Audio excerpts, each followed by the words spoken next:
Experts discover old family photo from 1899. When they zoom in, they're left speechless. The photograph arrived at the Charleston Historical Society on a humid Tuesday morning in March, tucked inside a weathered envelope with no return address. Dr. Michael Harrison, a historian specializing in post-Civil War Southern communities, carefully removed the fragile image from its protective sleeve. At first glance, it seemed unremarkable, a formal family portrait from 1899, the kind that filled countless archives across the American South. The photograph showed 7 people arranged on the porch of a modest wooden house. A man in his 50s stood at the center, his posture rigid and dignified, wearing a dark suit that had clearly been saved for special occasions. His wife sat beside him, her expression solemn, hands folded in her lap. 5 children, ranging from perhaps 8 to 20 years old, completed the composition. The house behind them appeared well maintained, with neat, whitewashed boards and a solid roof. Nothing extravagant, but respectable. Michael studied the image under the desk lamp, noting the formal poses typical of late 19th century photography. The family members stared directly at the camera with the characteristic stillness required by the long exposure times of the era. Their clothing, while clean and proper, showed signs of careful mending. These were people who took pride in their appearance, despite limited means. What caught Michael's attention was something else entirely. The quality of the photograph itself was exceptional for its time. Sharp, well composed, with remarkable detail preserved, despite more than a century of aging. But it was a small detail in the patriarch's hands that made Michael lean closer, his breath catching slightly. The man held something against his chest, a rectangular object, partially obscured by shadow in the fold of his jacket. At normal viewing distance, it appeared to be merely a book, or perhaps a Bible, common props in family portraits of the period. But as Michael adjusted the magnification on his desk lamp and examined the image more carefully, he noticed something unusual. The edge of the object showed what appeared to be an official seal or stamp, barely visible but unmistakably present. Michael reached for his magnifying glass, the kind he used for examining deteriorated documents. As he brought it over the photograph, focusing on that small rectangular object, his hands began to tremble slightly. The partial text visible along the edge read, "Eat of property, county of," followed by what appeared to be a date stamp from 1867. This was not a Bible. This was a land deed.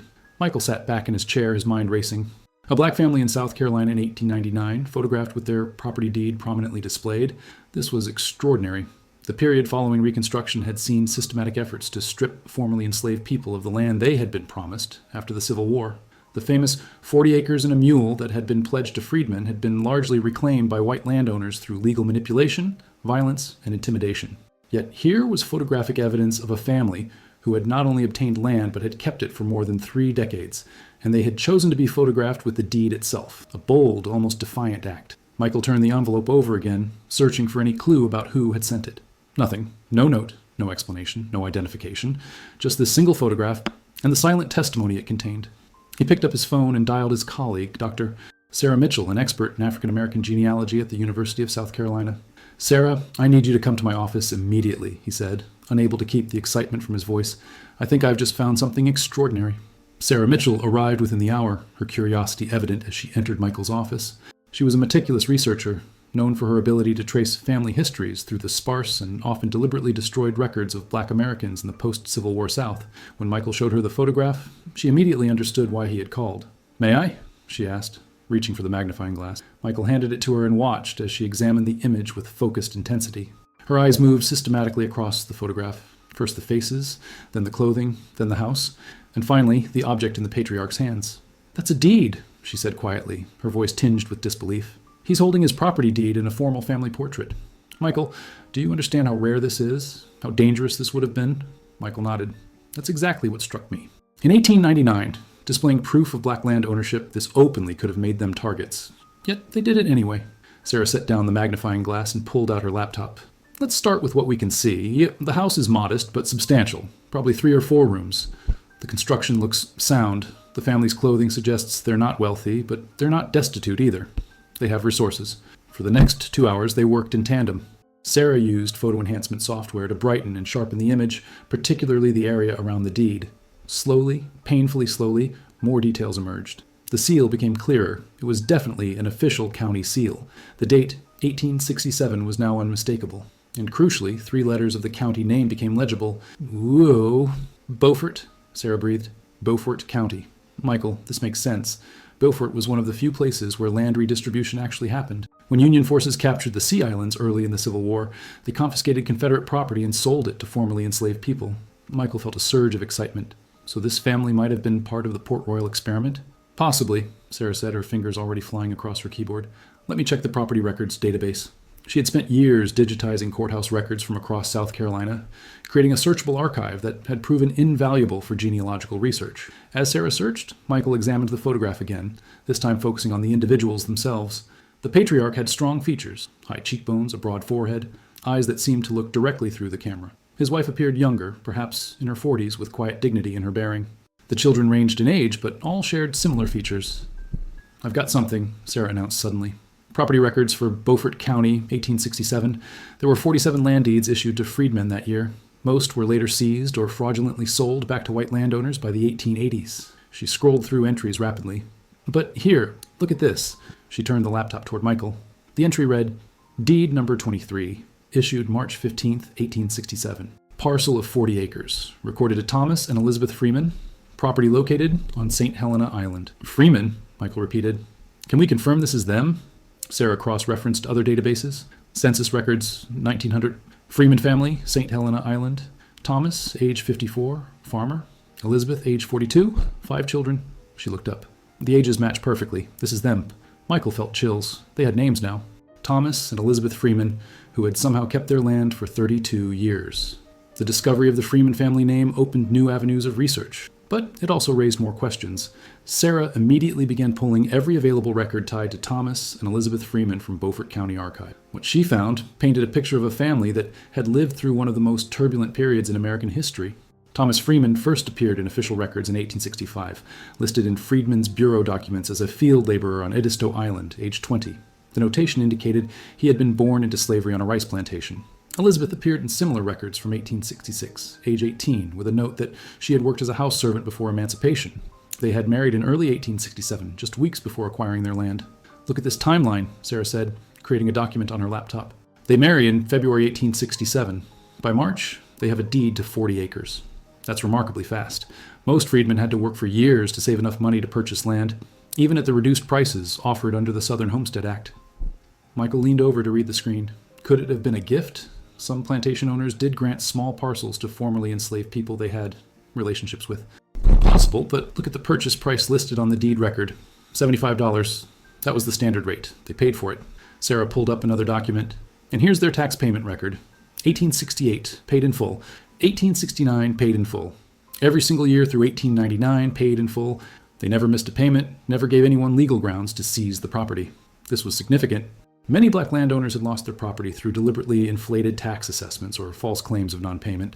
County clerks would simply lose payment records, then auction the land for unpaid taxes. That the Freemans had managed to maintain proof of every payment suggested extraordinary diligence. There's something else, Michael said, pointing to a notation in the 1875 records. Look at this property dispute filing.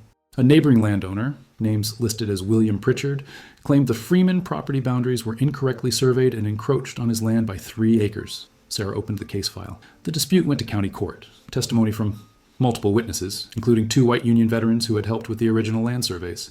The judge ruled in favor of the Freemans. The boundaries were correct. That's unusual, Michael observed. A black family winning a property dispute against a white landowner in 1875, South Carolina? That almost never happened. Which means they had something, evidence, connections, or documentation, strong enough that even a biased court couldn't ignore it.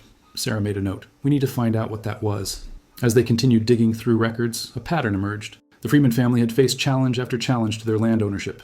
Boundary disputes, tax challenges, claims of fraudulent purchase. Each time, they had successfully defended their property.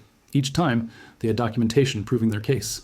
Michael pulled up a newspaper archive from the Beaufort Republican, dated August 1882.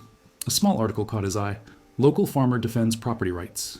The brief piece described Thomas Freeman presenting his original deed and 15 years of tax receipts in court, successfully defeating another attempt to claim his land through adverse possession. He kept everything, Michael said softly. Every receipt, every document, every piece of paper that proved his ownership. That's why he's holding the deed in the photograph. It wasn't just pride, it was protection. Sarah nodded slowly, understanding dawning. He documented everything because he knew he had to. One missing piece of paper could mean losing everything they'd built. The photograph suddenly took on new meaning. This wasn't just a family portrait. It was evidence. A declaration. A statement that this family existed, that they owned this land, that they had proof. In an era when black ownership could be erased with the stroke of a pen or the flames of a midnight raid, they had created permanent photographic proof of their claim. But something still didn't add up. How had they acquired the resources to defend themselves legally, repeatedly over decades? Legal representation wasn't free, and the Freeman family's income from 40 acres would have been modest at best. The question of how the Freeman family had funded their legal defenses led Michael and Sarah into unexpected territory. Sarah began examining records from local churches, mutual aid societies, and community organizations that had served black communities in post-Civil War South Carolina. What she discovered suggested the Freemans hadn't fought alone. "Look at this," Sarah said, pulling up records from the St. Helena Island Mutual Aid Society, established in 1868. Thomas Freeman is listed as a founding member, so are 15 other black landowners in the area. The society's stated purpose was mutual protection and assistance in matters of property, legal disputes, and community welfare. Michael scanned the membership list. Several names were familiar from property records, families who, like the Freemans, had managed to retain their land through the tumultuous decades following Reconstruction. They were pooling resources. Exactly. Monthly dues were collected, and the funds were used to help members pay legal fees, property taxes during difficult years, or emergency expenses. Sarah pulled up meeting minutes from 1876. Here, the society contributed $18 toward Thomas Freeman's legal defense in the Pritchard boundary dispute. This revelation shifted their understanding entirely. The Freeman family's survival wasn't just about their own determination, it was about community solidarity. In a region where black land ownership was under constant attack, these families had created a support network that helped them resist individually targeted dispossession. Further research revealed that Thomas Freeman had been more than just a member. He had served as the society's treasurer from 1872 to 1889. Records showed he had a reputation for meticulous bookkeeping and absolute trustworthiness with funds. Several notations and meeting minutes praised his dedication to accurate accounting and his unwavering integrity in financial matters. That explains the documentation obsession, Michael observed. If he was trusted with the community's pooled money, he would have been extraordinarily careful with records. That habit probably extended to his personal affairs. Sarah found another crucial piece of information in church records from the Brick Baptist Church on St. Helena Island.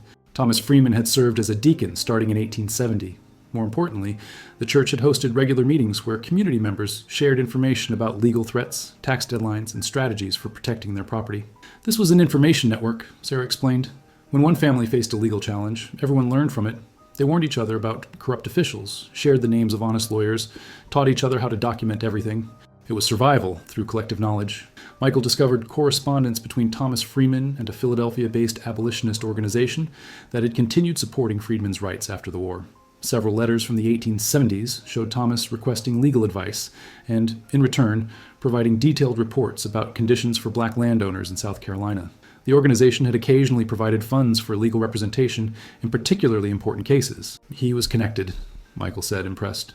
Thomas Freeman wasn't just protecting his family's land, he was part of a broader network fighting for black property rights across the South. They found evidence that Thomas had testified in at least 3 other families' property disputes, providing expert witness testimony about land surveys and documentation practices. His reputation for thorough record-keeping made him a valuable ally to other landowners facing legal challenges. But the most revealing discovery came from an 1885 letter found in the archives of the Freedmen's Bureau. Thomas had written to a bureau official describing increasing violence and intimidation against black landowners. The letter was detailed, careful, and included specific dates, names, and incidents. It read like a legal brief more than a personal appeal. He was creating a record, Sarah said quietly. Not just for himself, but for history. He knew what was happening needed to be documented. The letter ended with a statement that made both historians pause. "We hold our land not merely for ourselves, but as proof that promises made can be kept, that justice can exist, and that our children may inherit what we have built. This is why we fight." The weight of those words settled over Michael and Sarah. They were beginning to understand that the photograph wasn't random, it was deliberate. Thomas Freeman had spent decades documenting, preserving, and protecting. The photograph was part of that mission. But they still didn't know the full story. What specific threats had the family faced? And why, in 1899, had Thomas felt compelled to create this particular piece of evidence? The answer came from an unexpected source. While searching through county court records from 1898 to 1899, Michael discovered a lawsuit that had somehow been overlooked in their initial research. The case was filed in November 1898, Pritchard Estates versus Thomas Freeman. William Pritchard, the same man who had challenged the Freeman property boundaries in 1875, had died in 1897. His son, James Pritchard, had inherited the family's extensive land holdings, and apparently his father's obsession with acquiring the Freeman property. The lawsuit claimed that the original 1867 land deed was fraudulent, alleging that the land had never been properly confiscated from Confederate ownership, and therefore couldn't have been legally sold to Thomas Freeman. "This is serious," Sarah said, reading through the case documents. "This wasn't just another boundary dispute.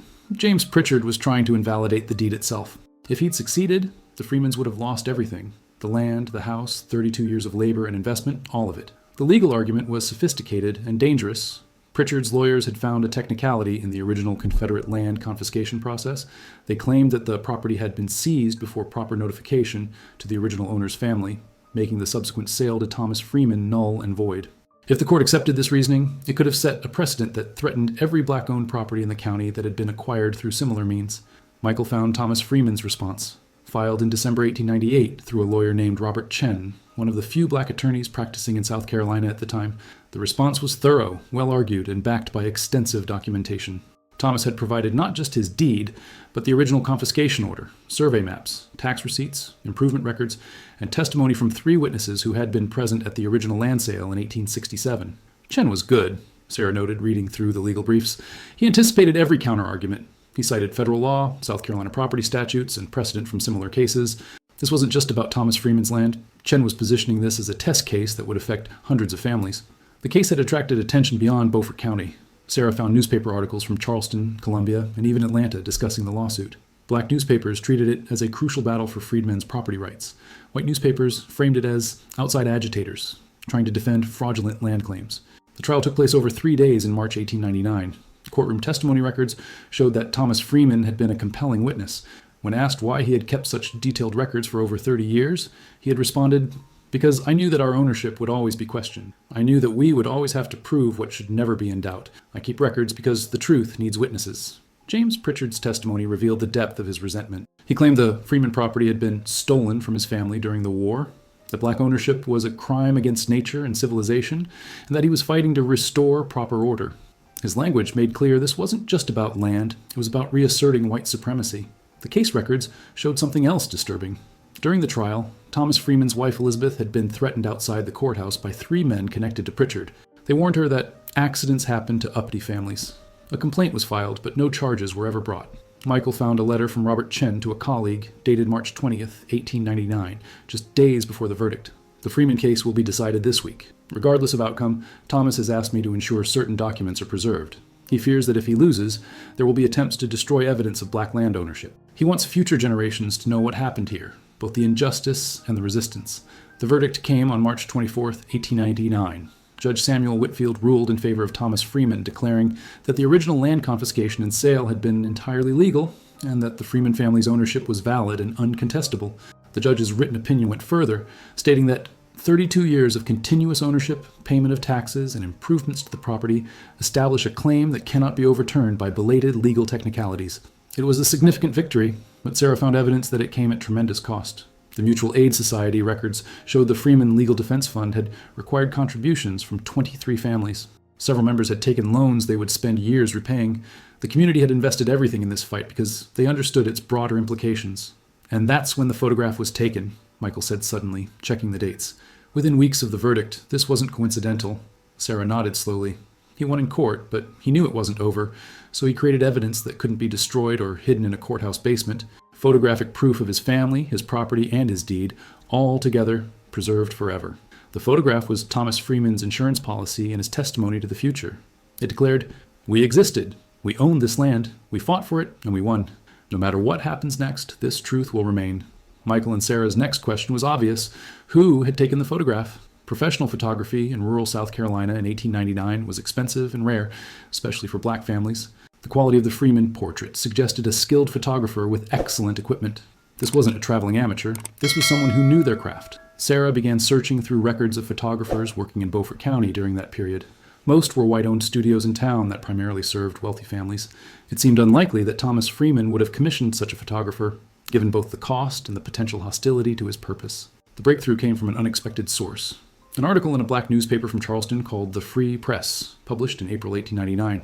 The small piece celebrated the Freeman family's court victory and mentioned that Mr. Freeman commissioned Mr. Isaiah Jackson, the noted photographer from Savannah, to create a commemorative portrait. "Isaiah Jackson," Sarah repeated, immediately searching her genealogical databases. "I know that name. He was one of the few successful black photographers working in the South during this period." Within an hour, they had assembled a portrait of Jackson himself. Born into slavery in 1850, he had learned photography as a young man from a Union officer during the war. After emancipation, he had established a studio in Savannah, Georgia, serving primarily black middle-class clients, teachers, ministers, business owners, and landowners who wanted formal portraits, but faced discrimination from white photographers. Jackson's work was known for its dignity and artistry. He photographed his subjects with the same respect and technical excellence that wealthy white families received elsewhere. More importantly, he understood the political significance of his work. In an era when Black Americans were systematically dehumanized in popular culture and media, Jackson's photographs presented Black families as they truly were: proud, accomplished, and fully human. Michael found an interview Jackson had given to a Black newspaper in 1897 where he discussed his philosophy. "Every photograph I create is an act of resistance. When the world tries to make people invisible, photography makes them permanent. When laws and violence try to erase achievement, a photograph preserves it. I document truth." This made Jackson the perfect choice for Thomas Freeman's purpose. He wasn't just hiring a photographer, he was enlisting an ally in his mission to create irrefutable evidence. Sarah discovered travel records showing that Jackson had visited Beaufort County in late March 1899, shortly after the court verdict. The timing aligned perfectly with when the photograph would have been taken. She found a receipt in Thomas Freeman's preserved papers. He had paid Jackson $12 for the portrait, a significant sum that represented weeks of farm income. $12 was a fortune for them, Sarah said quietly. They were investing everything in this photograph. Michael found correspondence between Thomas Freeman and Isaiah Jackson from early March 1899, before the court verdict had been announced. Thomas had written to Jackson, explaining the legal situation and asking whether Jackson would be willing to travel to St. Helena Island to create a portrait of documentary significance. Jackson's response was immediate and supportive. "I would be honored to photograph your family and preserve evidence of your rightful ownership. This is precisely the work I consider most important. Win or lose in court, this photograph will testify to truth." The letters revealed that Jackson and Thomas had planned the photograph carefully. Thomas specified that he wanted to be photographed on his property, holding his deed, with his family present. He wanted the house visible in the background. He wanted everything that proved his ownership included in a single image. Jackson had understood the assignment perfectly. The resulting photograph was composed to maximize both aesthetic impact and documentary value. The lighting was even, ensuring every detail was visible. The focus was sharp, preserving fine details, including the text on the deed. The composition was balanced, dignified, presenting the Freeman family with the same gravity that wealthy white families received in formal portraits. Jackson gave them more than a photograph, Michael observed. He gave them legitimacy, visibility, and permanence. In one image, he countered every degrading stereotype of the era. Sarah found one more significant detail in Jackson's business records. He had made 3 copies of the Freeman portrait, one for the family, one for his own archives, and one that he sent to the Freedmen's Bureau in Washington, as part of a collection documenting successful Black land ownership in the South. That's probably why we have this photograph at all, Sarah realized. If Jackson hadn't preserved a copy and documented its significance, it might have been lost with the family's other possessions over the generations. The photograph began to reveal itself as a collaborative act of resistance. Thomas Freeman provided the story, the documentation, and the determination. Isaiah Jackson provided the technical skill, artistic vision, and understanding of photography's power to preserve truth. Together, they created something that transcended a simple family portrait. This was testimony. This was evidence. This was a declaration that would outlast threats, violence, and the forces trying to erase Black land ownership from history. But Michael and Sarah still needed to answer the most important question. What happened to the Freeman family after 1899? Did they manage to hold onto their land? Did the photograph protect them as Thomas had hoped? Tracing the Freeman family's story after 1899 proved more difficult than expected. Records became sparse and fragmented, suggesting either that the family's fortunes had declined or that documentation had been deliberately destroyed or lost. Michael and Sarah expanded their search, looking beyond property records to census data, church records, and local newspapers. The 1900 census confirmed that Thomas and Elizabeth Freeman were still living on their property with all 5 children. Thomas was listed as a farmer owning his land free and clear, with the property value assessed at $600, substantial for a Black-owned farm in the area. The children ranged in age from 9 to 23. The oldest son, Daniel, was listed as a farm laborer, suggesting he was working the property alongside his father, but the 1910 census told a different story. Thomas Freeman was still listed at the same address, now 64 years old. Elizabeth was there too, age 52. But only 3 children remained at home, and Thomas's occupation was listed simply as farmer, with no property value noted. Something had changed. Sarah found the explanation in Beaufort County death records. 2 of the Freeman children, sons named Daniel and Joseph, had died in 1904 and 1906, respectively. The causes of death were listed as fever and accident, but no additional details were provided.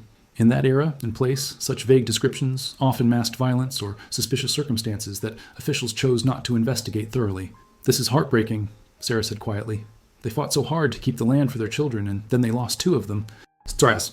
Michael found a property tax records showing that between 1900 and 1910, the Freeman family had struggled financially. There were 2 years, 1905 and 1907, where their tax payments were late, though they ultimately paid in full, for a family that had never missed a payment in 38 years. These delays suggested serious financial hardship. Church records from Brick Baptist Church provided some context. Thomas Freeman had stepped down from his position as deacon in 1904, the same year his son Daniel died. A notation in the church minutes expressed sympathy for Brother Freeman in his time of grief and trial. Another entry from 1906 mentioned that the congregation had collected a benevolence offering to assist the Freeman family in their hour of need. Sarah discovered something else in the Mutual Aid Society records. Beginning in 1904, the Freeman family had received multiple disbursements from the emergency fund. The reasons weren't always specified, but the pattern suggested ongoing financial crisis.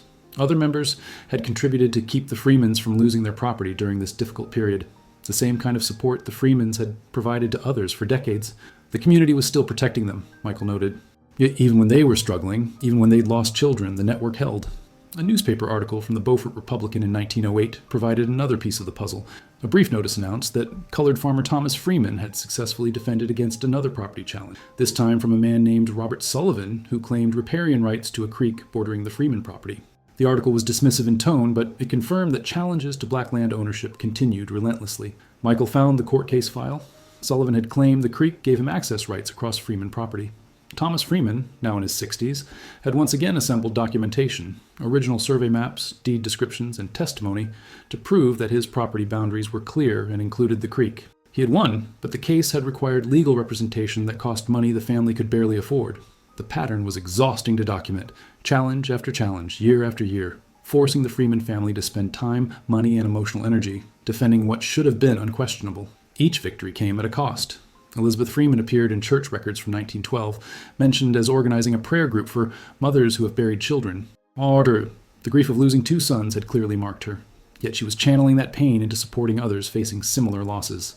By 1920, the census showed Thomas Freeman at age 74, still listed as a farmer on his own land. Elizabeth was 62. 3 adult children, 2 daughters and a son, were living elsewhere in South Carolina, each listed with their own family. Only the youngest daughter, Sarah, still lived at home unmarried at age 28. The property was still intact. Despite everything, the deaths, the financial struggles, the continuous legal harassment, the Freemans still owned their 40 acres. The photograph Thomas had commissioned in 1899 had documented a moment of triumph, but the decades that followed revealed the true cost of that victory.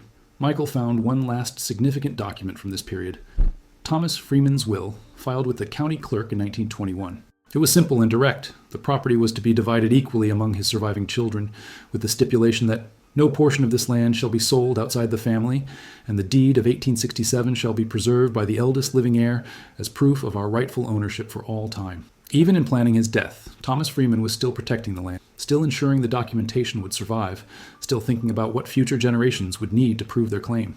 He never stopped fighting, Sarah said, her voice thick with emotion. From 1867 until he died, he never stopped protecting what was his. Thomas Freeman died in October 1923 at age 77. His obituary in the Beaufort Republican was brief and perfunctory. Thomas Freeman, colored farmer of St. Helena Island, died Tuesday. He is survived by his wife Elizabeth and 4 children. No mention of his decades-long battle to maintain his property. No acknowledgement of his role in defending black land ownership rights. Just a few words, noting he had existed and then ceased to exist. But the black newspaper in Charleston, the Free Press, ran a more substantial tribute. Mr. Thomas Freeman, who departed this life on October 17th, was a pillar of the St. Helena Island community and a testament to determination and dignity. He held his land against all challenges for 56 years, providing an example of what our people can achieve and maintain despite all obstacles. He will be remembered as a man who understood that land ownership is not merely economic, but a declaration of citizenship and human worth. Elizabeth Freeman continued living on the property for another 11 years. Census and church records show she maintained the farm with help from her youngest daughter, Sarah, and occasionally from her other children who visited. Property tax records show payments remained current, though the family continued to struggle financially during the difficult economic years of the 1920s. Michael and Sarah found evidence that Elizabeth had become something of a community elder, respected for her quiet strength and her family's history. Church records mentioned her frequently, offering prayers, organizing benevolence efforts, and counseling younger women. In a 1927 church anniversary celebration, she was recognized as one of the founding mothers of Brick Baptist Church. When Elizabeth died in 1934, age 76, the property passed to the surviving children as Thomas had specified in his will. The 4 adult children, daughters Mary, Ruth, and Sarah, and son James, now collectively owned the 40 acres their parents had fought so hard to keep. This was where the story became complicated. Sarah found property records showing that in 1936, the Freeman siblings had disagreed about what to do with the inherited land. James wanted to sell his portion, needing money for his own family during the Depression. The daughters wanted to keep the property intact, as their father had wished. A family agreement filed with the county showed they reached a compromise. James would receive a payment from his sisters in exchange for signing over his inheritance share. The three daughters would own the land jointly. The document included a clause requiring that the original 1867 deed be kept by the eldest sister, Mary, and passed down through her line, exactly as their father had instructed. They honored his wishes, Michael said. Even during the Depression, when selling would have brought much-needed money, they found a way to keep the land in the family. The 1940 census showed Mary Freeman living on the property with her husband and 3 children. Her sisters Ruth and Sarah lived nearby, their families working portions of the 40 acres cooperatively. The land was being farmed by the 3rd generation, but World War II brought new challenges. Michael found draft registration cards for 3 of the Freeman grandchildren, all sons of Mary and Ruth. All 3 served overseas, and all 3 returned safely in 1945 and 1946. However, their return to South Carolina meant returning to a region where black veterans faced violence and hostility for having served their country. Sarah discovered a troubling incident report from 1947. 2 white men had approached the Freeman property, claiming they wanted to buy it. When Mary's husband refused to sell, the men became threatening, suggesting that it would be a shame if something happened to the property. The sheriff's report noted the complaint, but indicated no investigation was conducted. Despite these ongoing pressures, the Freeman family maintained ownership. The 1950 census showed the 3rd generation firmly established on the land. Mary's children were now adults, working the farm and raising their own families on the same soil their great-grandfather had acquired 83 years earlier. Church records from the 1950s showed that the Freeman family had donated funds to help build a new sanctuary for Brick Baptist Church. The donation was made explicitly in memory of Thomas and Elizabeth Freeman, and a plaque was installed acknowledging their legacy. Michael found photographs from the church dedication ceremony in 1955. Among them was an image that made both historians catch their breath. 3 elderly women standing in front of the church, Mary, Ruth, and Sarah Freeman, the daughters who had kept their parents' land intact. They were posing with quiet dignity, their faces showing both age and determination. "They look like their father," Sarah whispered. That same expression, proud, resolute, unbending, the 1960 census provided another snapshot. The Freeman property was still intact, still owned by family members, now being farmed by the 4th generation.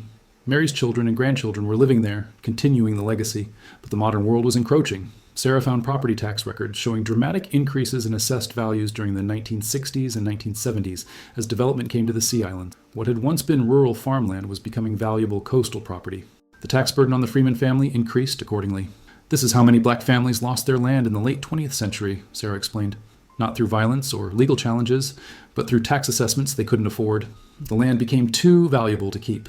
The trail of the Freeman property went cold in the 1970s. Property records became difficult to trace due to changes in record-keeping systems and the complexity of heir property.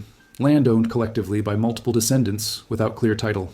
Michael and Sarah knew this was a common problem for black-owned land in the South, often resulting in forced sales or loss through legal technicalities. They needed to find living descendants. Sarah began searching obituaries, marriage records, and contemporary phone directories. She posted inquiries on genealogy websites and contacted churches in the Beaufort County area. After weeks of searching, she finally found a promising lead. A woman named Patricia Williams living in Charleston, whose maiden name was Freeman, and whose family history indicated ties to St. Helena Island. Sarah called her. Patricia answered cautiously at first, unsure why a historian was asking about her family. But when Sarah mentioned the 1899 photograph in Thomas Freeman's name, Patricia's voice changed completely. "You found the photograph?" she asked, her voice trembling. "My grandmother told me about that photograph her whole life. She said it was proof of what we came from, who we were. But we thought it was lost decades ago." Patricia agreed to meet them in Charleston the following week. When she arrived at the coffee shop where they'd arranged to meet, she was accompanied by her cousin, Marcus Freeman, and her elderly aunt, Dorothy Freeman, who was 91 years old and used a walker but had insisted on coming. Michael showed them the photograph carefully, watching their faces as they recognized their ancestors. Dorothy began crying immediately, reaching out with shaking hands to touch the image. "That's my grandfather," she said, pointing to Thomas Freeman in the center. "I remember him. I was only 4 when he died, but I remember sitting on his lap while he told stories. He used to take out that deed and show it to us children, tell us it was our inheritance and our proof." Patricia studied the photograph intently. "My grandmother is right here," she said, pointing to one of the young girls in the image. "That's Mary Freeman. She lived until 1982. I knew her my whole childhood. She told us about this photograph, about why it was taken, about the court case and everything her father had fought for." Over the next 3 hours, the Freeman descendants shared their family history. They filled in gaps in the historical record with personal memories passed down through generations. They explained what had happened to the property, a story that was both triumphant and heartbreaking. The land had remained in Freeman family ownership until 1978. By then, property taxes had increased to levels the family struggled to afford.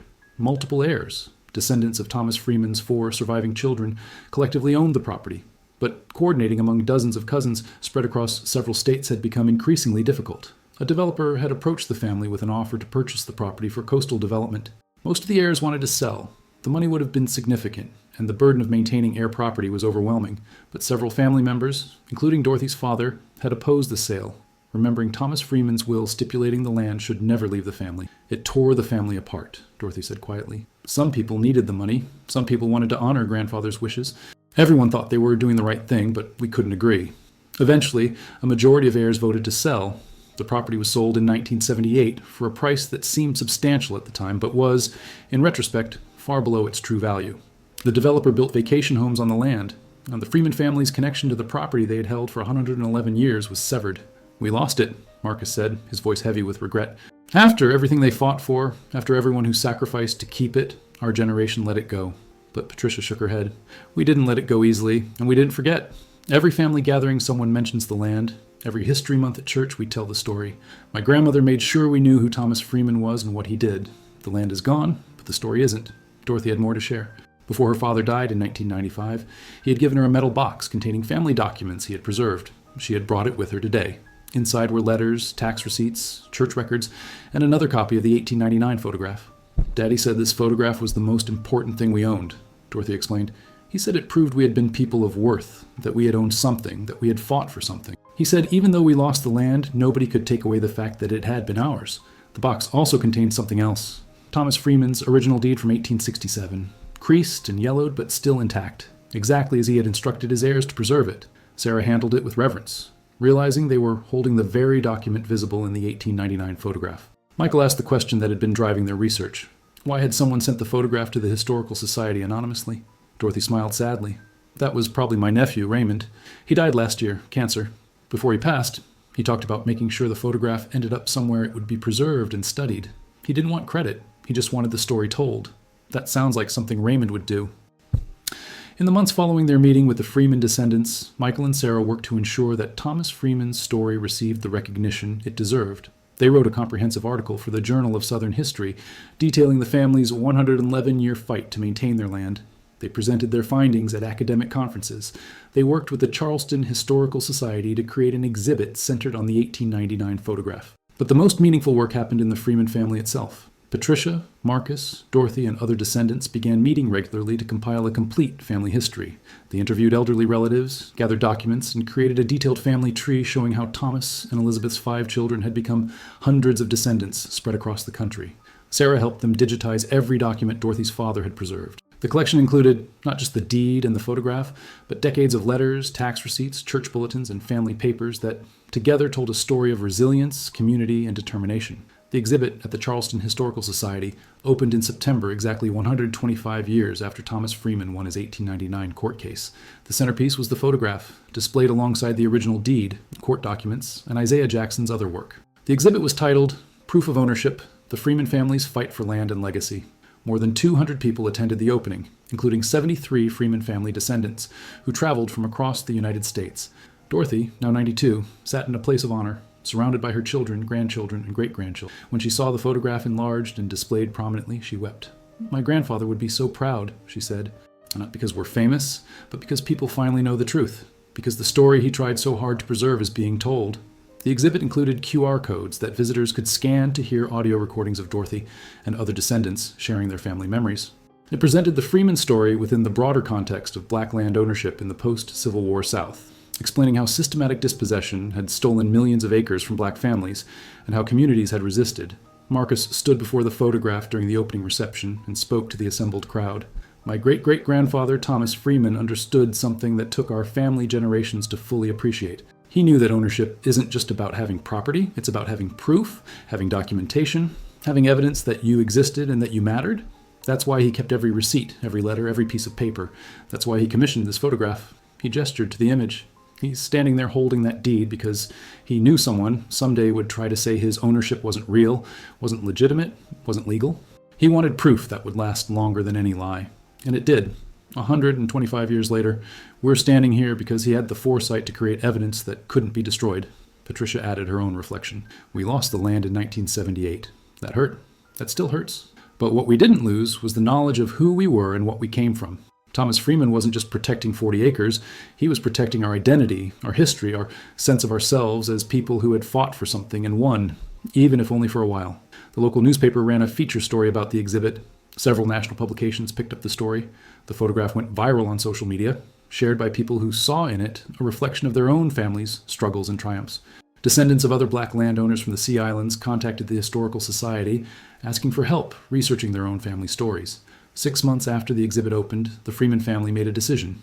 They pooled resources and purchased a small parcel of land on St. Helena Island, not the original property, which was no longer available, but a 2-acre plot nearby.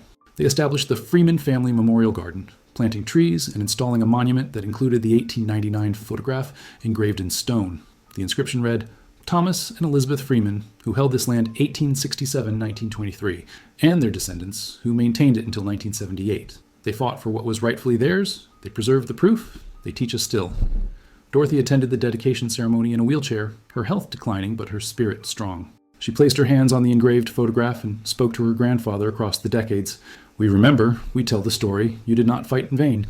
Michael and Sarah published their complete research as a book. Proof of Ownership, The Freeman Family, and the Fight for Black Land Rights in the Post-Reconstruction South. The book used the Freeman story as a lens to examine the broader systematic dispossession of black landowners, the community networks that resisted it, and the long-term economic and social impacts of land loss. The photograph that Thomas Freeman had commissioned in 1899 as insurance against erasure had become exactly what he intended. Permanent, undeniable proof. Proof that his family had existed and had owned land, had fought for their rights, and had won, at least for a time. Proof that in an era designed to make black achievement invisible, they had been visible, substantial, and worthy of being remembered. In the end, Thomas Freeman's greatest insight was understanding that documentation is protection, that evidence is power, and that a single photograph could speak truth longer and louder than any lie. He held that deed in his hands, knowing that someday someone would need to see it. He was right. The photograph still speaks. The story still resonates. The proof still stands. Testimony to one family's refusal to be erased, and to the power of preserving truth for generations yet to come.